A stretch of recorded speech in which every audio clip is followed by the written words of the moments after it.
Mumonkan, Case 22, Kashyapa's knocking down the flagpole.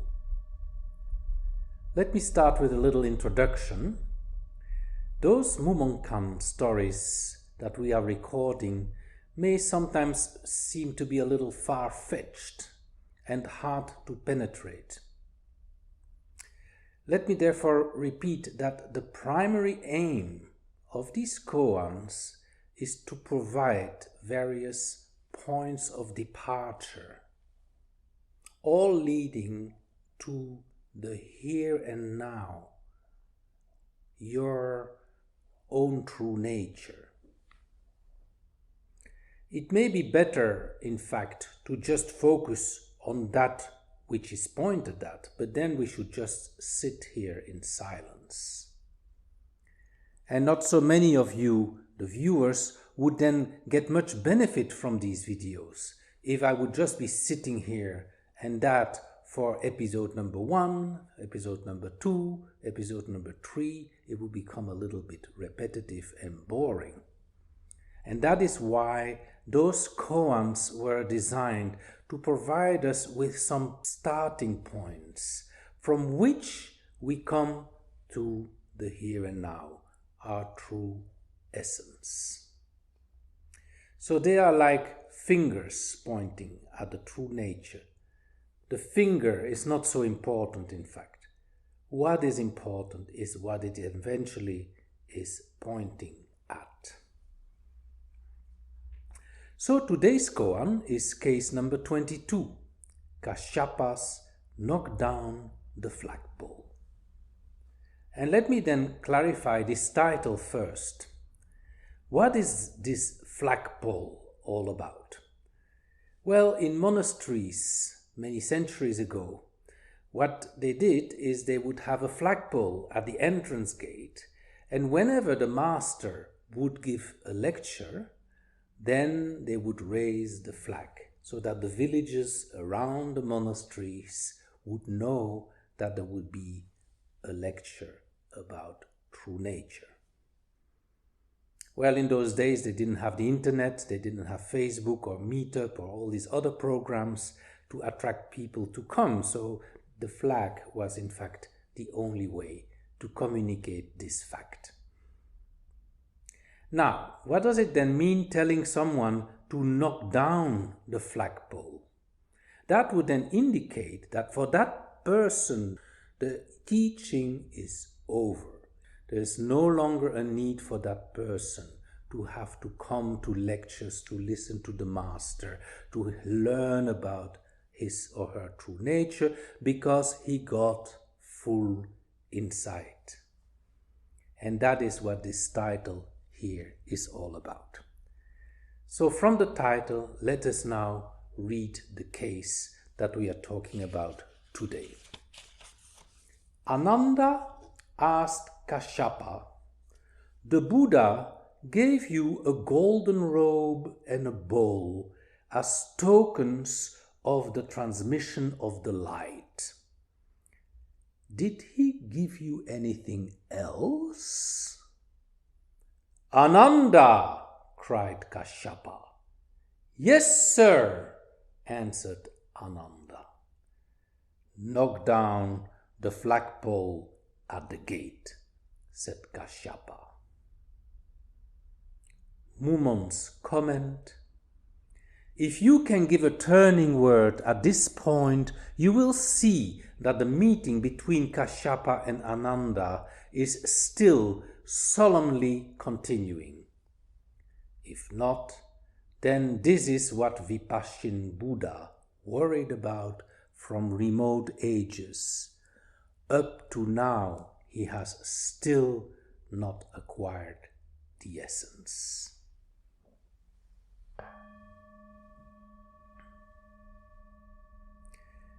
So, this Zen koan goes back to Buddha's time, around 5th to 4th century BC. There is one more koan from that period that we already handled, that was case number 6, where the Buddha holds up a flower and transmitting the light from the Buddha himself, to the first patriarch Kashyapa. Ananda, on the other hand, was Buddha's attendant. Strange, however, he was not yet enlightened at that time. So even though he was the attendant of Buddha, accompanying him day by day in his lectures, Ananda did not reach maturity in these matters at that time. So Ananda did know the teachings. He knew them very well. He even memorized them. He was actually quite well known for having a perfect memory of what the Buddha has said and was able to repeat these sermons way after Buddha's passed away. He knew the teachings, yet he was not able to enjoy the fruits of it. And that was so until this case. You see, after Buddha passed away, Ananda became an attendant of the successor, Kashyapa. And only 20 or 25 years later did he also attain his enlightenment and receive the transmission of the light under this case number 22. Now, this whole business of transfer of the light is a beautiful metaphor. It's a bit like sharing candles, right? You have a candle that is lit here and some candles that are not lit over there, and you just switch the light from one candle to the next, to the next, and to the next. However, this metaphor is also quite inaccurate, because in a way it supposes that there are unenlightened people out there. And on the other hand, it supposes that there are other people who are enlightened, who can then transmit the flame from one candle to the other, from one person to the other. And that is not completely the case, because awareness is already innate with us. The only thing that we need to do is to unveil it. See, for example, the image that is next to me here, made out of beads. And where does this image, in fact, appear? It appears in your aware space. Now, you can study this image in depth. You can study the colors, you can study the shape, you can study the meaning. But the space which sees that image, does anyone has to teach you what it is about? No, you're already that space. No one has to tell you what that space is. You are already it. So there is no real transmission needed here to teach you about that very space. Or listen to these chimes, to take another example.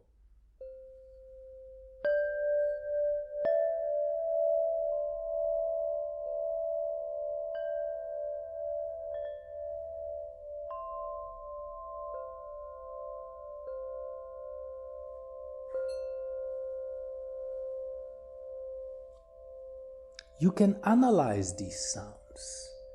However, that in which these sounds appear in you, that space which hears this sound, can anyone teach you about that? There is nothing to transmit about that space. It's what you already are. And from that point of view again, there is nothing to transmit from A to B.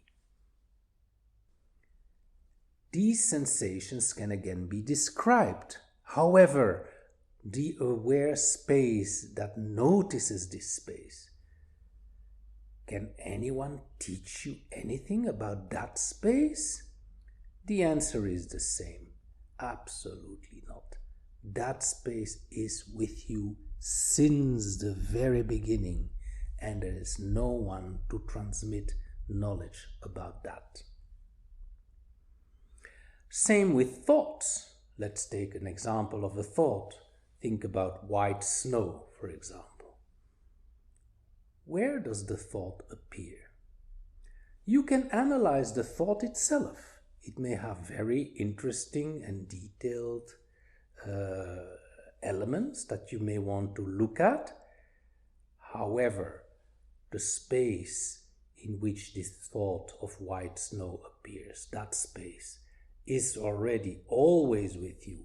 And again, no one can say anything about it to you, and less even, no one can teach you what that space is.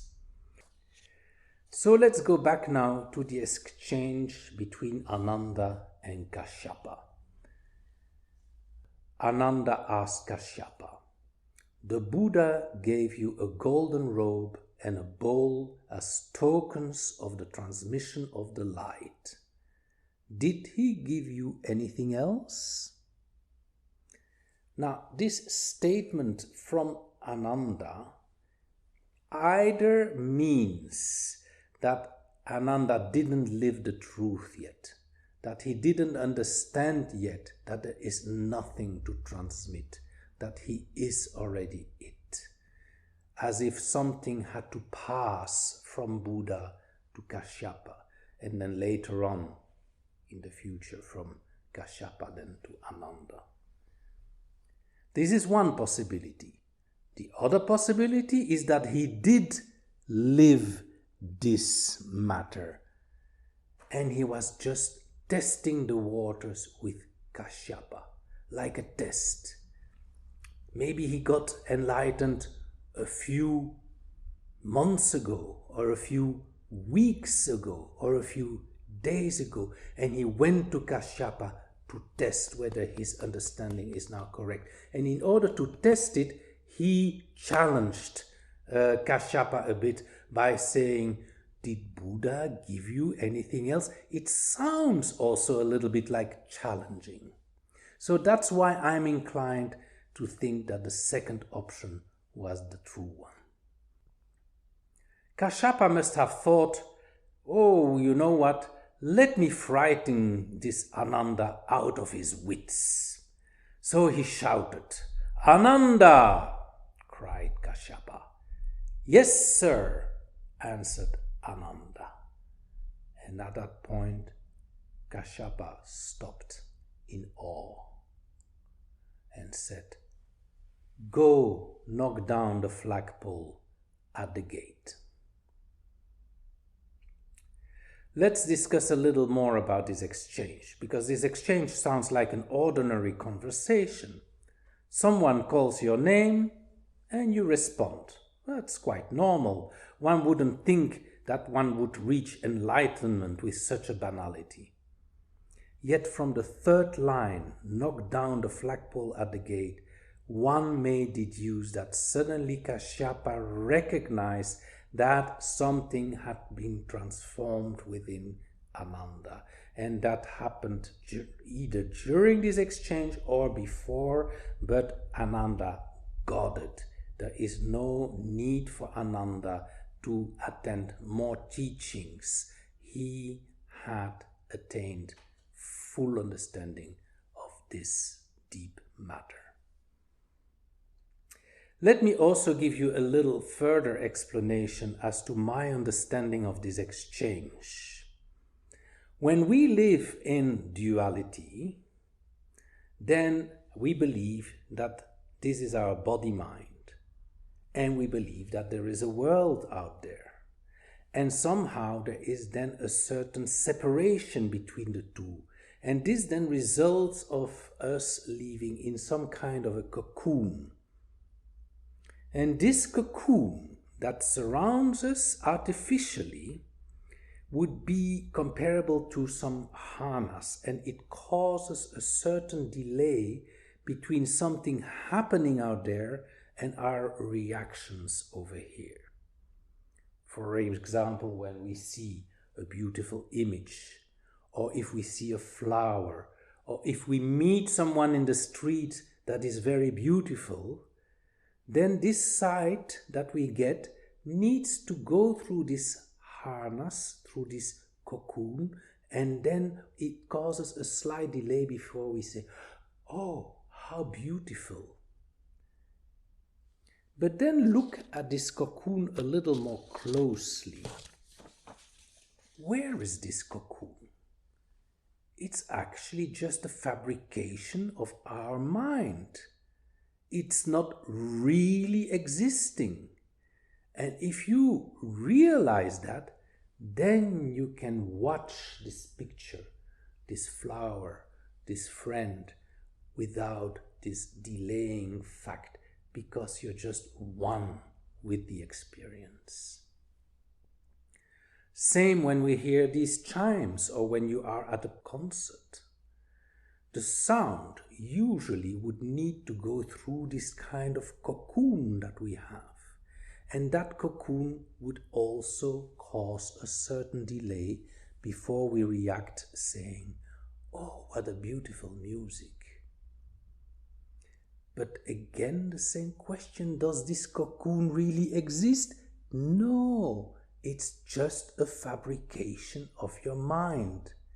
And when you look very carefully, you discover that there is no cocoon, that the music and you are one, that the sounds of the chime and you are one.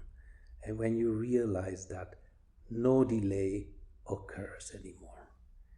And the same can be said then when somebody shouts your name, like here in this story, Ananda, and then you respond, yes, sir. During that exchange, there is no longer this delaying trick once the cocoon has fallen. And that is exactly what Kashyapa had seen. Kashyapa, with his keen Dharma eye, saw that when he shouted Ananda and when he got the response, yes sir, there was no delaying trick. That Ananda's cocoon, in other words, had fallen off. And that is why he answered again, go and knock down the flagpole at the entrance of the monastery. We now have Mumon's comment. If you can give a turning word at this point, you will see that the meeting between Kashyapa and Ananda is still solemnly continuing. If not, then this is what Vipassana Buddha worried about from remote ages. Up to now, he has still not acquired the essence. So when you see that your cocoon or your helmet has fallen off because of your keen investigation into the nature of it, when you do that, you become aware of the immediacy of things, about the immediacy of the here and now. And that now is the same now as the now in which Kashyapa and Ananda held their exchange 1,300 years ago. If you don't, if you keep the cocoon, then you can keep going, searching for the truth forever and ever. After this video, do try to investigate and sense the cocoon which is apparently surrounding you, causing you to live your life with counter-reacting, with a delay.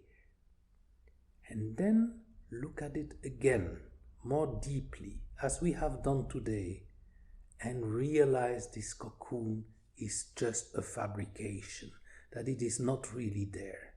And at that time, you can live these experiences in oneness, in the immediacy of the moment. Thank you very much and have a wonderful day.